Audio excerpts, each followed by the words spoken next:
This is the connection level, which asks the question, are we willing to focus on others? And there are 6 people principles in it. Number 6, the big picture principle. The big picture principle says the entire population of the world, with one minor exception, is composed of others.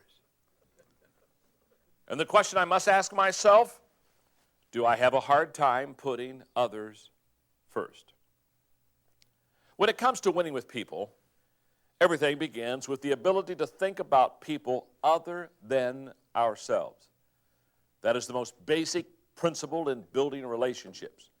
I know that may sound like common sense, yet not everyone gets the big picture or practices unselfishness. Instead, too many people act more like toddlers do, whose perspective is something like this. If I like it, it's mine. If I can take it away from you, it's mine. If I had it a while ago, it's mine. If I say it is mine, it's mine. If it looks like mine, it's mine. If I saw it first, it's mine. If you're having fun with it, it's definitely mine. If you lay it down, it's mine, and if it's broken, it's yours. Seeing the big picture requires the following. Number 1, perspective. People who lack perspective are like Lucy in the Peanuts comic strip by Charles Schulz. In one strip, while Lucy swings on the playground, Charlie Brown reads to her. It says here that the world revolves around the sun once a year. Lucy stops abruptly and responds, "The world revolves around the sun? Are you sure? I thought it revolved around me." Early in my career, I really made this relational mistake. Because early in my career, as I would go to the group of people that I was leading, the first question I would always ask myself is, how can these people help me? First question. Boy, I wonder how I can motivate these people to see my vision. I wonder how I can really get them on my train and get them on the bandwagon. I wonder how long is it going to take before I can get those people to really come alongside of me. The leader's first question is not how can those people help me, but how can I help those people? For us to see the big picture, number 2, maturity. There has to be some maturity in our life.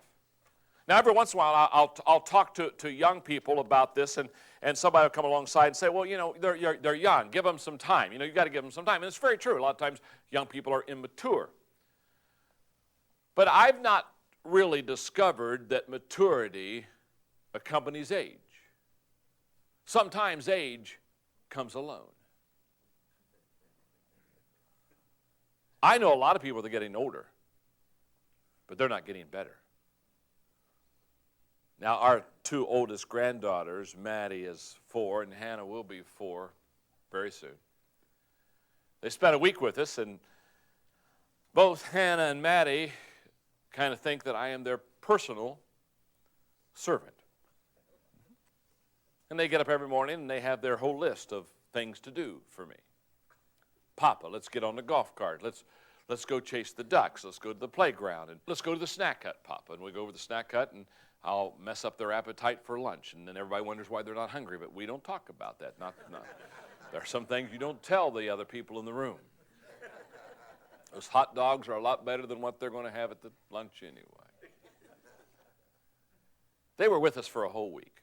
And I mean, every day, they could hardly wait to get up and have me do something for them. Not one time, I kid you not one time in 7 days did Hannah or Maddie come up to me and said, Papa, we've been talking. You do so much for us. What could we do for you today? Not one time did it enter those 4-year-old girls' mind that they should do anything for me. And that's okay. They're 4. It's very sad when you're 40 and you still think like that. That's why I used Bob Buford's diagram in his book, Halftime, that shows you basically 2 ways that people have their lives. And if you look at those two kind of circles, one is going inward and one is going outward. And in your notes, while the first half self is small, the second half self is large.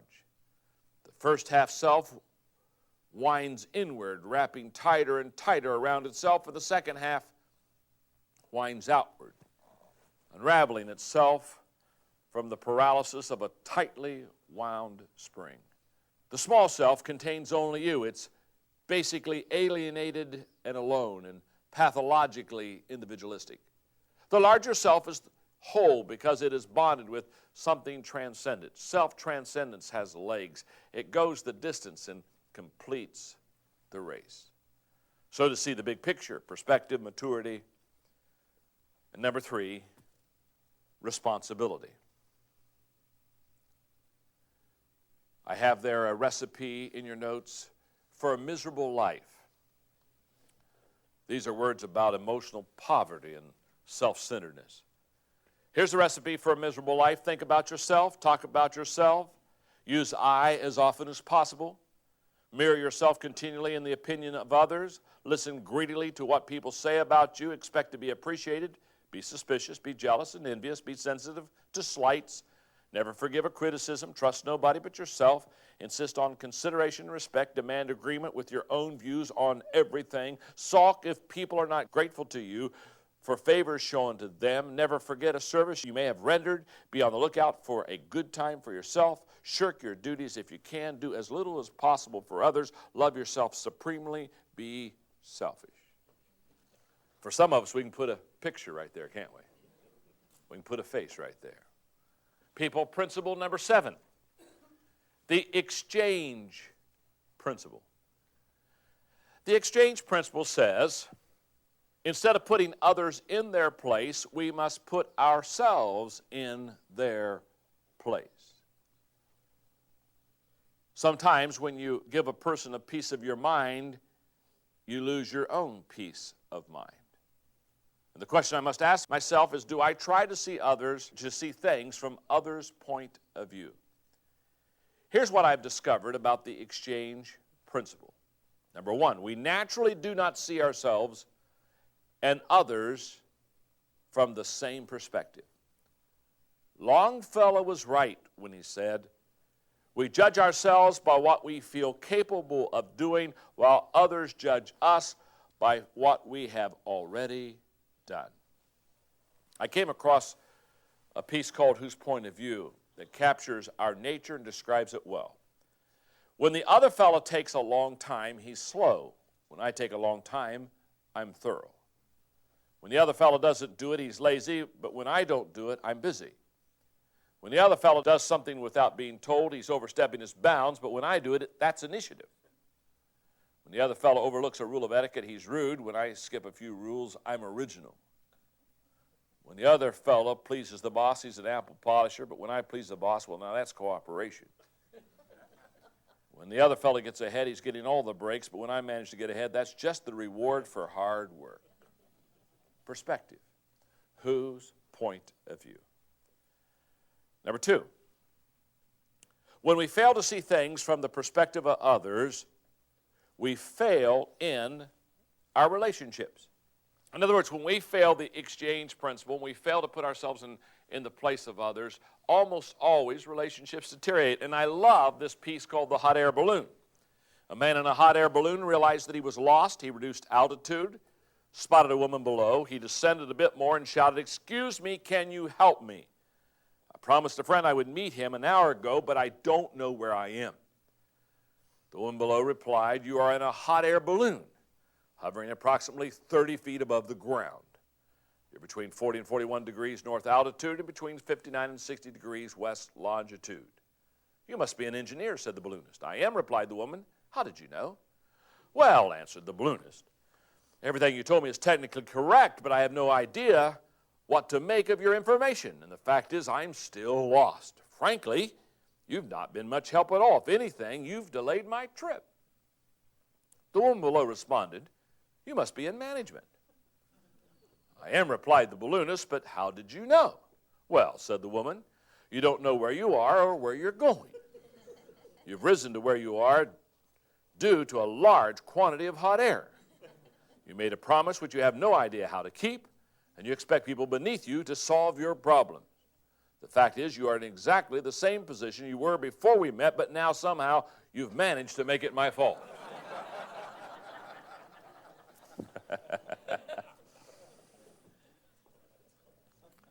Now, how do we see things from another person's perspective?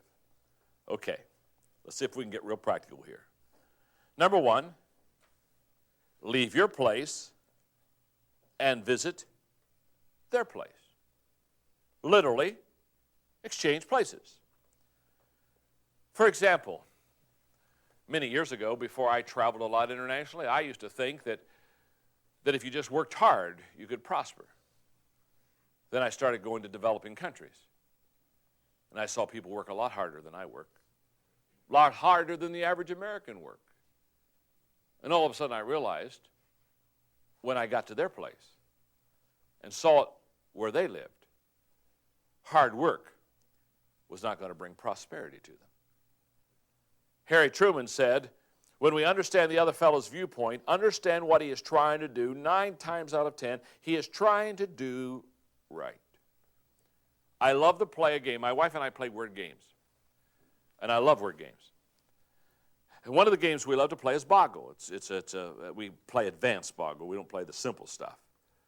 And basically you shake up letters and then you have to make words out of them. And what's interesting is everybody's looking at the same letters. I mean, it's not like Scrabble where you have an advantage if you have better letters than someone else, and sometimes you just pick bad letters, and so therefore you're kind of stuck. Everybody's looking at the same letters. It's so revealing. Because after your 3-minute time limit, people will have different words out of those letters, and all of a sudden you'll start to see them, but you didn't see them until somebody begins to point them out, and all of a sudden it's right in front of me. But what we do about halfway through the game is we turn the boggle around, just so we can see those letters from a different perspective. It's amazing what happens when you just leave your place and go around to the other side and look at the same thing.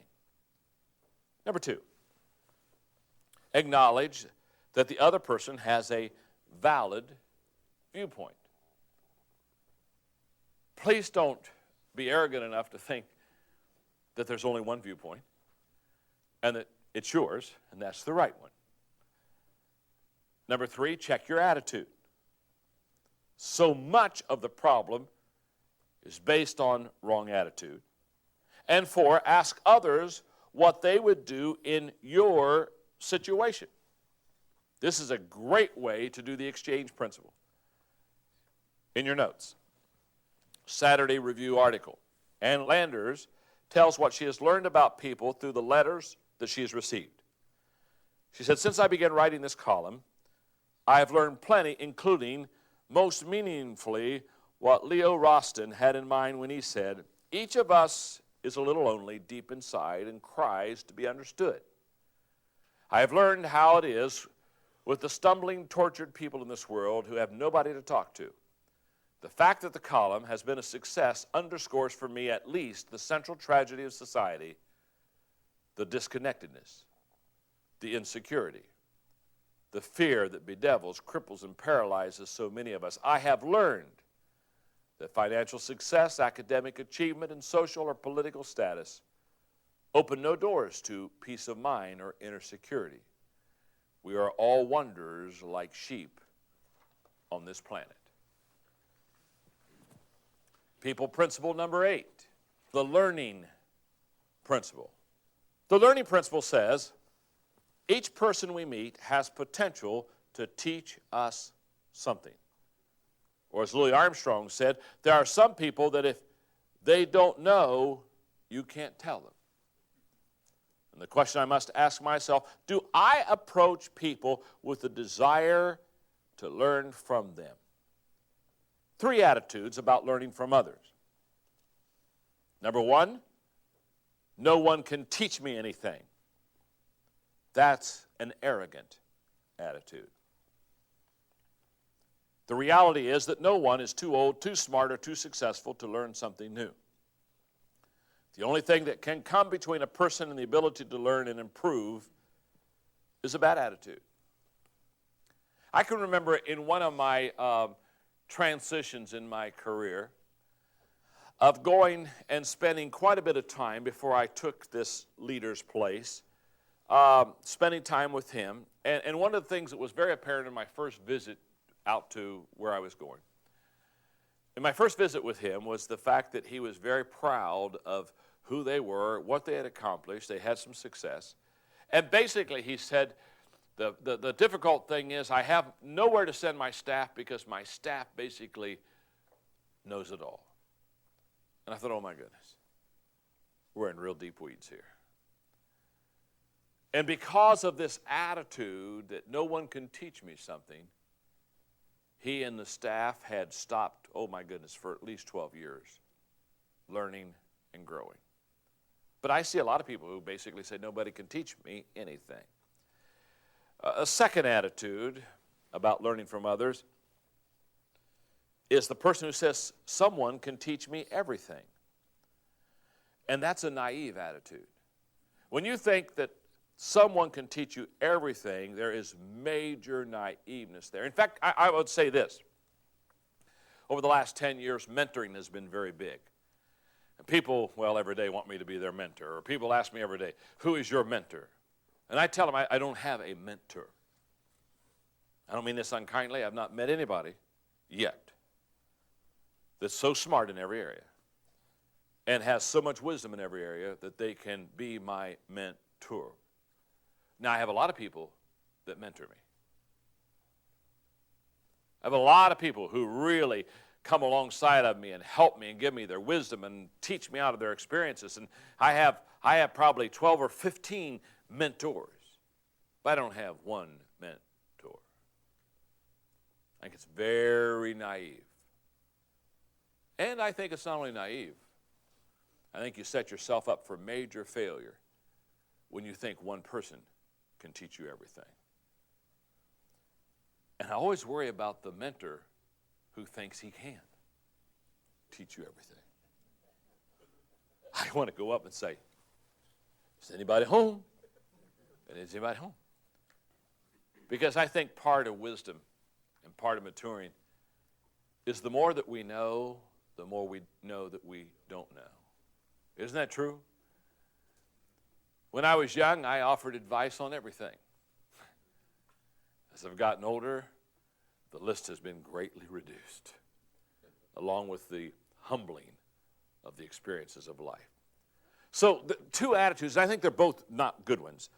The arrogant attitude, no one can teach me anything, and the naive attitude, someone can teach me everything. I think they're both wrong. I think number 3 is right. Everyone can teach me something.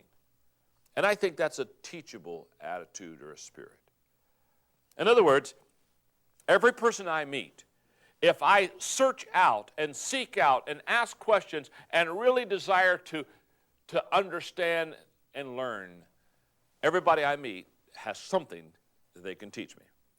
So, how do you learn from others? Number 1, make learning your passion. Philip Crosby says, there's a theory of human behavior that says people subconsciously retard their own intellectual growth. They come to rely on cliches and habits. Wow. Once they reach the age of their own personal comfort with the world, they stop learning and their mind runs on idle for the rest of their days. They may progress organizationally, they may be ambitious and eager, and they may even work night and day, but they learn no more. If you desire to keep growing, you cannot sit back in a comfort zone. You need to make learning your goal. Do that and you will never run out of gas mentality. And your motivation will be strong. And don't worry about having people to teach you. Greek philosopher Plato said, when the pupil is ready, the teacher will appear. So how do you learn from others? Make learning your passion. Number 2, value people. Value people. I can still remember as a young man an experience I had where I went to a conference to listen to 3 major speakers that I just felt would help me tremendously, and the 3 major speakers did a very good job. But they had what they called an idea exchange, where they put about 500 of us in a room, and we shared ideas. And I'll never forget, as I sat there for 2 hours writing ideas down from other people who were sitting at tables with me, I came away and I realized that day that the 3 experts that I went to hear helped me, but oh my goodness, the idea exchange was so much better for me. And I walked out there that day and I said to myself, I have made a mistake. I place way too high value on the experts and way too little value on fellow travelers in the same journey. And it was out of that I began to just value people and value what I could learn from them. Number 3, develop relationships with growth potential. It is true that everyone has something to teach us, but that doesn't mean that anyone can teach us everything we want to learn. We've already talked about that. We need to find people who are especially likely to help us grow. Experts in our field, creative thinkers who will stretch us mentally, achievers who will inspire us to go to the next level. Learning is often the reward for spending time with remarkable people. Who they are and what they know will rub off. As Clifton and Nelson said, relationships help us define who we are and what we become. I have made it a habit in my life to every month have what I call a learning lunch. And every month I seek out people, most of whom I've never met. It may be an author of a book that's going to be in a town where I'm going to go, and I've read their book, and I'll call and ask if I can have a lunch with them. But every month I have a learning lunch, at least one. Sometimes I get 2 or 3 in, but always have one. I always set up one for sure. I mean, get that one nailed down. And in that learning lunch, I have a series of questions I referred to in another lesson of having dinner with Jim Collins and Francis Hesselbein. I kid you not. I prepared 4 hours for that lunch. And when I went to the table, you see, most people, when they go to the table, they think they should eat food. I can eat food anywhere. I've got my questions. You eat the food, I'll ask the questions. And I asked the first question to Jim Collins. I said, would you talk to me about the value of curiosity? Because in your book, especially Good to Great, your curiosity is evident everywhere. I said, what is the value of curiosity? It took him 12 minutes to answer that question. He said, John, no one's ever asked me that question. He said, I love that question. He answered it. I went through others for him and for Francis. Every once in a while, they'd ask me a question. I'd give them a real quick, simple, stupid answer and get right back to asking them questions, because I learned a long time ago, if you're doing talking, you're not doing any learning. We're in the car, and we're going back to the hotel, and Jim Collins turns around, looks back at me.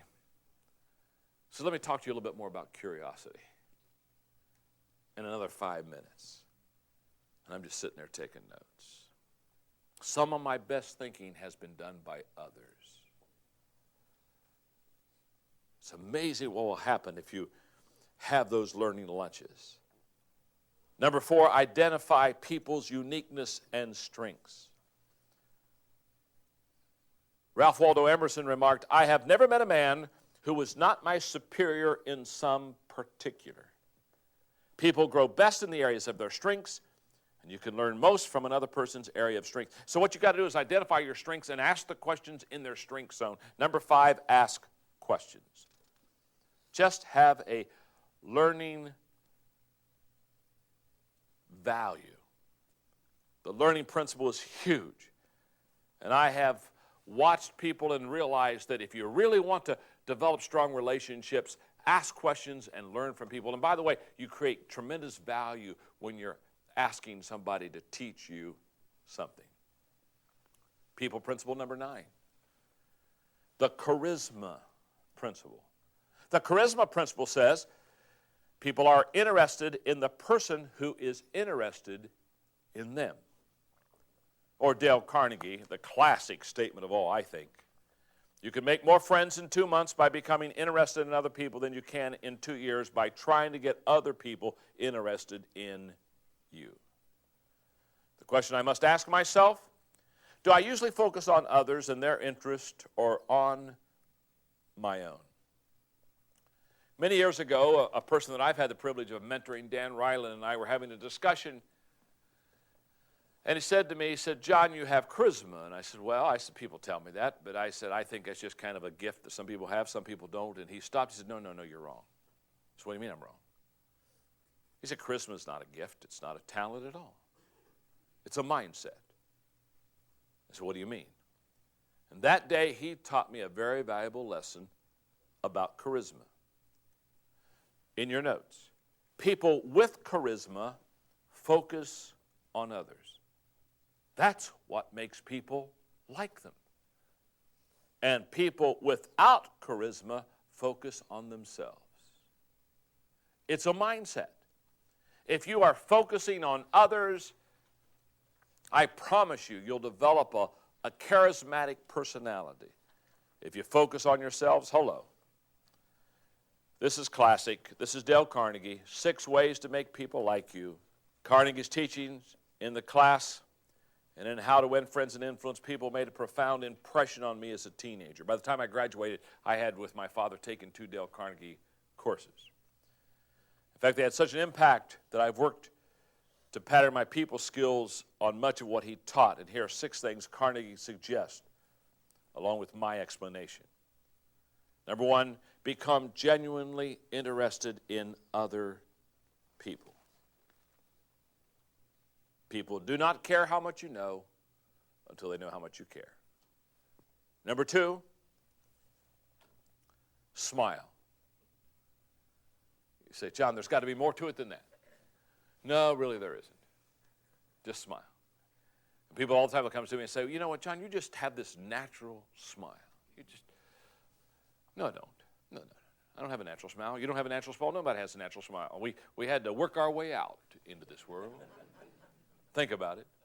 And as soon as we got out, the doctor looked at us and smacked us.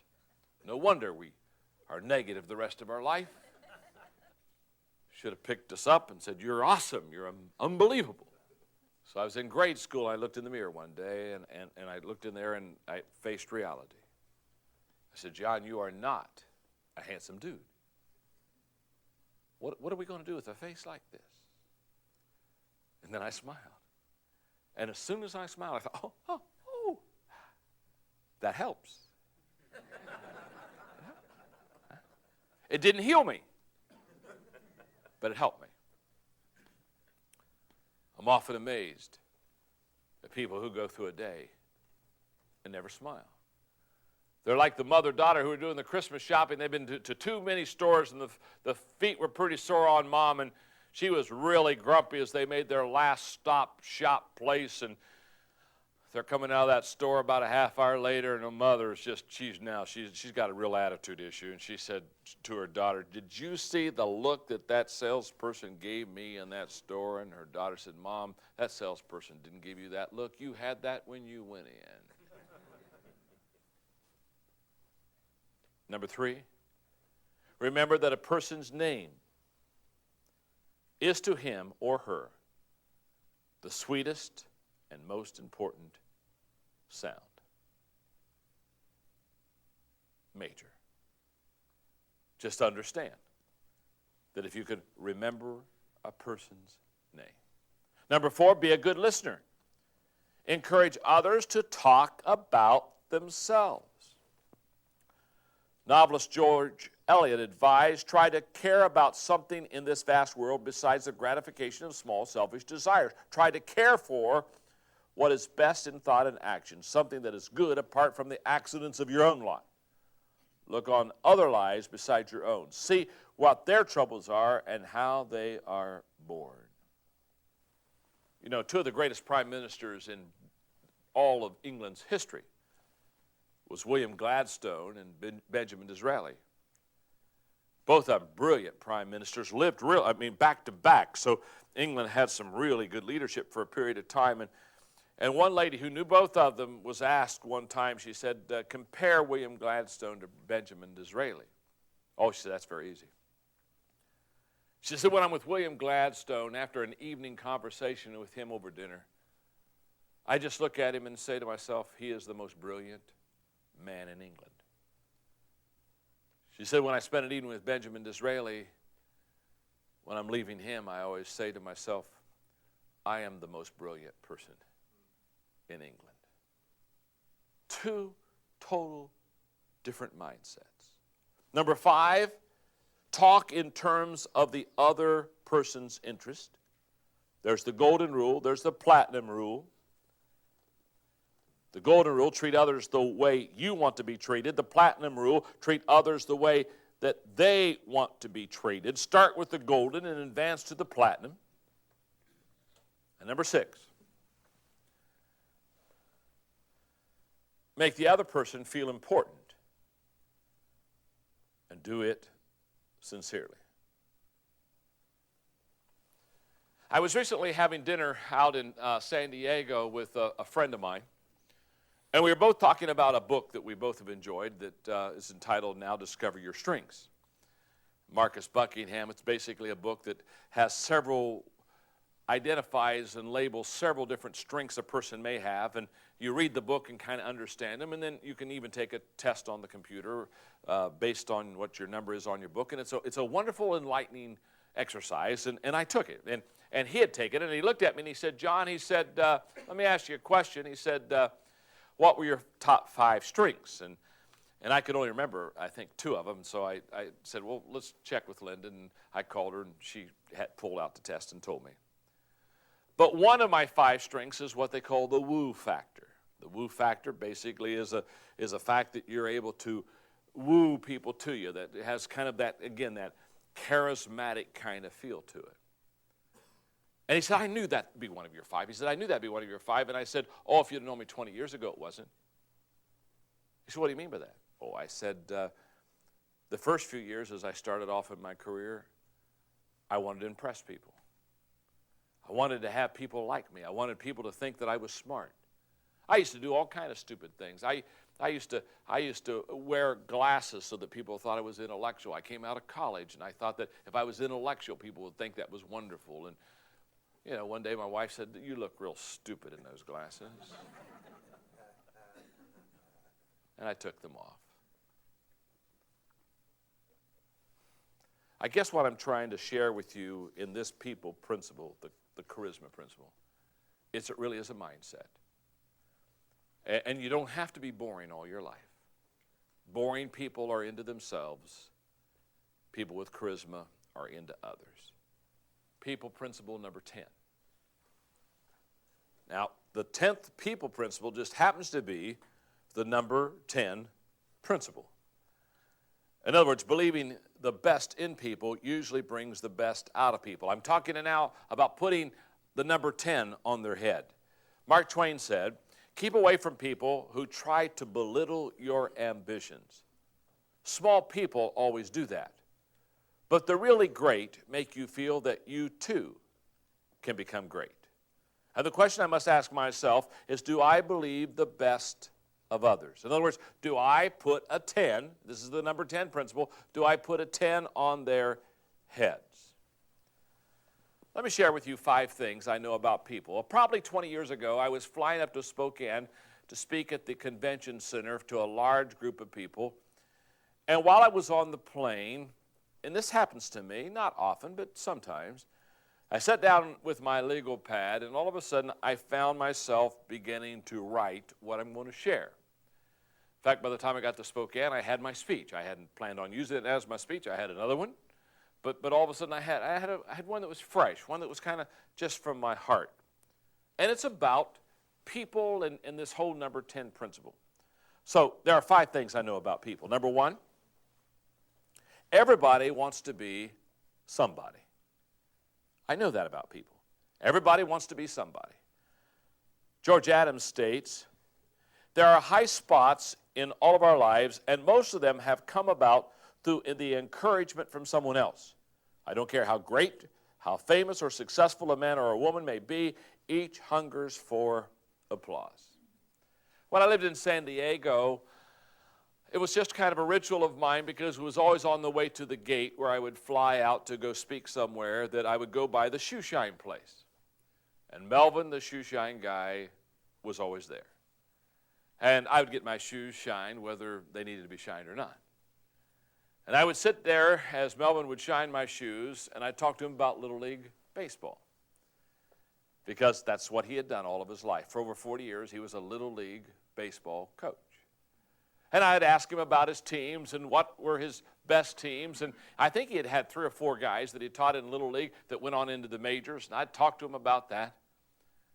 But every time I'd leave him, I would give him a good tip, and I'd say to him, Melvin, one of my regrets in life is that I wasn't on your Little League baseball team. He'd smile and wave to me, and sometimes he'd say, oh, you should have been, John. You should have been. Here's what I know. Here's what I know about Melvin. Here's what I know about you. Here's what I know about me. Everybody wants to be somebody. Number 2, nobody cares how much you know until they know how much you care.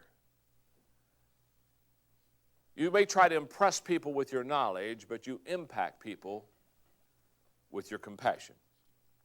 Number 3, everybody needs somebody. I love watching people sometimes who think they don't need anybody. Just hang around with them long enough, and you and I will get in enough trouble and deep enough weeds that we'll have to have somebody come and help us out and bail us out. And number 4, anybody that helps somebody influences a lot of bodies, because influence grows and goes by adding value to others. And number 5, somebody today will rise up and become somebody. And I can remember doing that little lesson in Spokane, and it just kind of became something that I talk about once in a while, because it's all about believing in people. Now, if you have a hard time believing in people, think about this. Number 1, our disappointment in a few people should not stop us from believing in people. Too often, I find that if someone disappoints us, it causes us to pull away and stop believing in people. It's happened to me before. I can still remember my first staff hiring where I poured myself into a staff member only to have it work out real bad. Finally, I had to let him go. And I can still remember saying to myself, wow, this is not good. I gave him a lot of my time, gave him a lot of my energy, still had to let him go. I didn't like this at all. In fact, and I got close to him, and I really cared for him, and I got hurt by him. And I can still remember saying to myself, you know what? I know what I'm going to do. When I hire people from now on, I'm going to give them a job, and I'm going to have my job, and I'm not going to have a relationship with them at all. In fact, I'm going to tell them, you do your job, I'll do my job, and we'll meet at Christmas. Well, what I discovered is obvious to you already. The good news is if you don't let people close to you, they won't hurt you. The bad news is if you don't let people close to you, they won't help you either. And I began to learn very quickly that just because I had been disappointed in a relationship with someone doesn't mean that I should be disappointed with everyone. Number 2, a trusting heart is emotionally healthy. In his book, The Trusting Heart, Dr. Williams, director of Behavioral Medicine Research Center at Duke University Medical Center, writes, those who have a trusting heart are more likely to remain healthy throughout most of their lives and to live long. He says that such a heart believes in the basic goodness of humankind, that most people will be fair and kind in relationships with others. A soft heart, he says, is more likely to be a healthy one. Number 3, we behave in light of our beliefs. In other words, if you don't like people or don't believe in them, you really won't be able to fake it. Have you ever had somebody try to fake belief in you? Or they just kind of, tried to pump you up when you knew that it was purely out of wrong motives, and it's just phony. You can see it, you can just smell it, you can see it and smell it coming is what you can. You don't want to go there. Number 4, a healthy marriage is built on positive expectations. Marcus Buckingham, of course, I talked about this book earlier about Now Discover Your Strengths, said the number one sign, this is amazing, the number one sign of a healthy marriage is that the spouses see each other more positively than other people do. And any time a partner esteems his or her spouse lower than outsiders do, it's a sign that there is trouble in the relationship. As I previously shared, I've done a little bit of counseling. I've done quite a bit of marriage counseling, pre-marriage counseling. And I have come to discover that the only difference between pre-marriage counseling and counseling people whose marriage is in trouble is very simple. Before they're married, they believe the best in each other. I kid you not. I mean, they'll come in there and they'll sit in the office and, you can't hardly get their attention. They're just looking at each other, And he doesn't have a job. And I'll point out, well, you don't even have financial security before you get, he doesn't even have a job. I know, but we'll find one. We love each other. And you only have one car. I know it, but he'll take me to work and then drop me off. And in fact, I finally quit doing pre-marriage counseling because, nobody's home. You know what I'm talking about? It's just nobody's home. You just, no matter what you say, it's okay, it'll be wonderful, and yes, and I believe in him, and she's the most wonderful person. 6 months later, they're back in the office.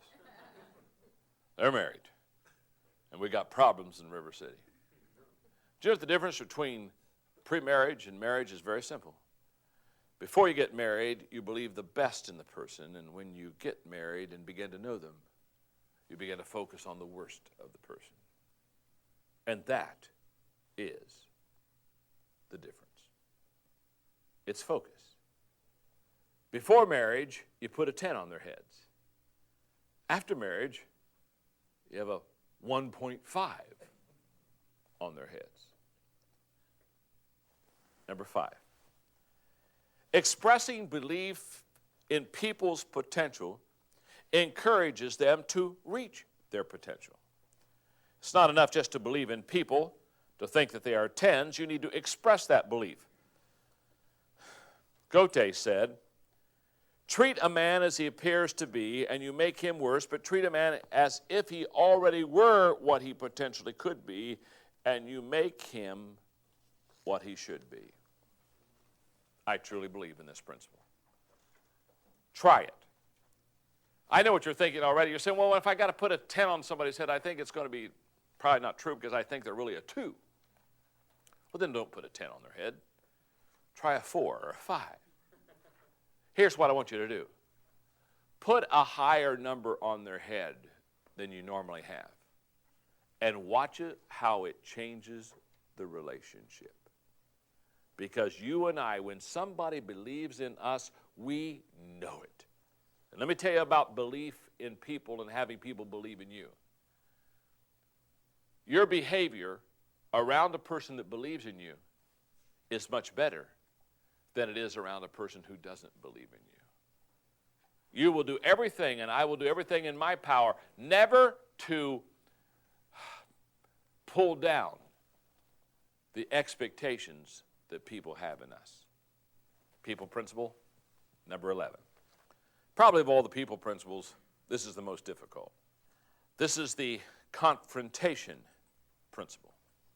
And the confrontation principle basically says, caring for people should precede confronting them. Conflict is like cancer. Early detection increases the possibility of a healthy outcome. And the question I must ask myself is, do I care enough to confront the right way? Now, let me just stop here for a moment. Let's go back to what this principle is all about. Caring for people should precede confronting them. In fact, I'm going to go out on the limb here. If you don't care for them, my guess is that if you do confront them, you will do it incorrectly. The foundation of confrontation must be a desire to help people, not a desire to hurt people. That is the line I always look for. When somebody says, I've got to go confront somebody at work, I've got to go confront somebody, I got to confront somebody in the family. If I have a moment, I always ask them, do you really care for that person, and do you really desire for them to succeed? If so, go confront. But if somehow You're wanting to give them a piece of your mind. You're wanting to put them in their place. You're wanting to let them know where they stand. We have trouble. So comments about conflict. One, it's unavoidable. What do they always say? Death and taxes, you know what I mean? Let me tell you something else, conflict. When you deal with people, as long as Adam lived alone, there was not much conflict. Although most people I know, if they lived alone and met no one else, they would still have major conflict. I have met the enemy, and it is me. But when Eve appeared, sparks are going to fly. Number two, it's difficult. Confrontation is difficult. In fact, I used to do a conference on how to confront and how to deal with conflict. And I would always ask this question: how many of you right now have conflict with somebody? And it would be 100%. Everybody raise their hand. If I ask you today, everybody has conflict with somebody. We all do. I do. You do. We all do. Okay. But interesting enough, I'd say, how many of you have sat down in a correct way privately and dealt with the issue with that person? And we would go from 100% to about 5%. In other words, the vast majority of the people have really never done or dealt with the situation. So, number three, how we handle conflict determines our success in tough situations. For example, let me give you some wrong strategies in dealing with conflict. Strategies such as win at all cost. That's not why you have confrontation. That's not why you deal with conflict. Your goal isn't to win at all cost. It's like a shootout at the OK Corral. It's quick, brutal, and destructive. Or, here's another wrong strategy. Pretend it doesn't exist. If you hear no evil, see no evil, and speak no evil, evil will not cease to exist. Or three, this one's very hard on me. Whine about it. I have a heavy dislike for whiners. Winners aren't whiners, and whiners aren't winners. And playing the victim doesn't cure the conflict. It just irritates everybody. At least it irritates me. Or another wrong strategy is keep score. People who keep a record of wrongs can't ever start over fresh, and nobody can ever get even. Don't you know some people, they just keep score. They just keep score. Another one is pull rank. Using position never really resolves conflict. It merely postpones it. Or sometimes we white flag it, which is pure surrender. We just quit. So let me give you what I would call a roadmap for healthy confrontation. Conflict resolution isn't complicated. Intellectually, it's simple, but emotionally, it can be difficult. It requires honesty, humility, and dedication to the relationship. Here's the 6-step plan. Number one, confront a person only if you care for that person. We've already talked about that. But always check your heart before you confront. Number two, meet together as soon as possible. In other words, if there is conflict to deal with and confrontation, it doesn't help in just constantly delaying it. In fact, in your second paragraph in your note, consultant Fred Smith, who has been one of my mentors in leadership, spoke of his experience. And here's what he said: whenever I'm tempted not to act in a difficult personnel situation, I ask myself, am I holding back for my personal comfort, or am I holding back for the good of the organization?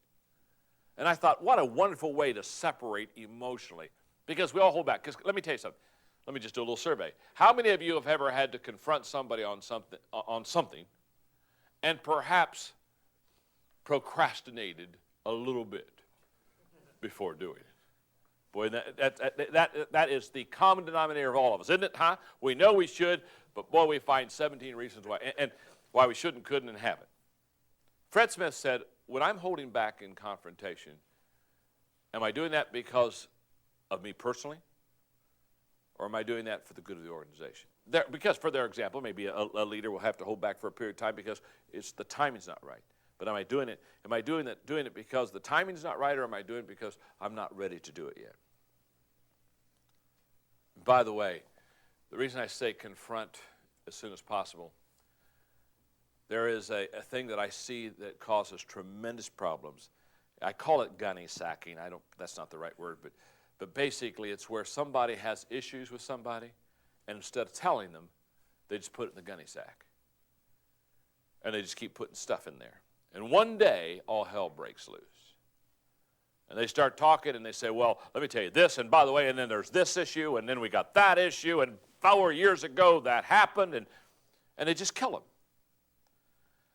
And I've always had a very simple principle with anybody I've ever worked with. All the presidents of my companies, anybody I've ever worked with, I have a very simple principle. If there is a problem, you will know about it immediately. You never need to look at me and say, is he having a problem with me? Does he have an issue with me? Is there something he needs to fix? No, no, no. You will know about it immediately. I never gunny sack because I don't want it to happen to me from someone, and I would never do it to someone else. Number 3, first seek understanding, not necessarily agreement. Now, this is where conflict many times in confrontation does not succeed. We're trying to get agreement instead of understanding. Now, let me go on here. A significant hindrance to positive conflict resolution is having too many preconceived notions going into a confrontation. There's a saying that the person who gives an opinion before he understands is human, but the person who gives a judgment before he understands is a fool. Abraham Lincoln was well known for his tremendous people skills. He remarked, when I'm getting ready to reason with a man, I spend 1/3 of my time thinking about myself and what I'm going to say, and 2/3 of the time thinking about him and what he's going to say. What a good rule of thumb. Kettering said, there's a great difference between knowing and understanding. You can know a lot about something and not really understand it. Number 4, outline the issue. And I have 3 thoughts about outlining the issue. Describe your perceptions. And let them know when you describe your perceptions that what I see could be totally wrong. Please feel free to correct me. 2, tell how it makes you feel. Let them know if it makes you angry or if it frustrates you. And finally, explain why this is important to you. Here's the reason we're talking about this.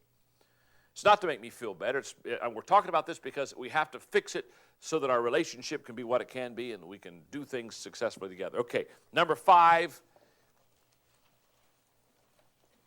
Encourage a response. One statement out of that long paragraph. One of the best ways to persuade others is with your ears, by listening to them. When confronting people, I've discovered the following. This is very true. 50% of the time, people don't realize there is a problem. In other words, when you sit down and confront people, half the time, they didn't realize there was even a problem. So therefore, in confronting them, it's just kind of like, oh my goodness, thanks for telling me. I didn't have a clue. 30% of them realized there was a problem, but they didn't know how to solve it. So the very fact that you're sitting down with them is helping the two of you to solve it, and 20% realized that there was a problem, but they did not want to solve it. The bad news is that 1 out of 5 people really does not want to seek positive resolution. The good news is that 80% of the time there is great potential to solve the conflict. Okay. We've been talking about the connection level in relationship. There's the big picture principle. The entire population of the world, with one minor exception, is composed of others. The exchange principle, instead of putting others in their place, we must put ourselves in their place. These all are people principles that help us connect. The learning principle. Each person we meet has the potential to teach us something. The charisma principle. People are interested in the person who is interested in them. The number 10 principle, believing the best in people usually brings out the best in people. And the confrontation principle. Caring for people should precede confronting people.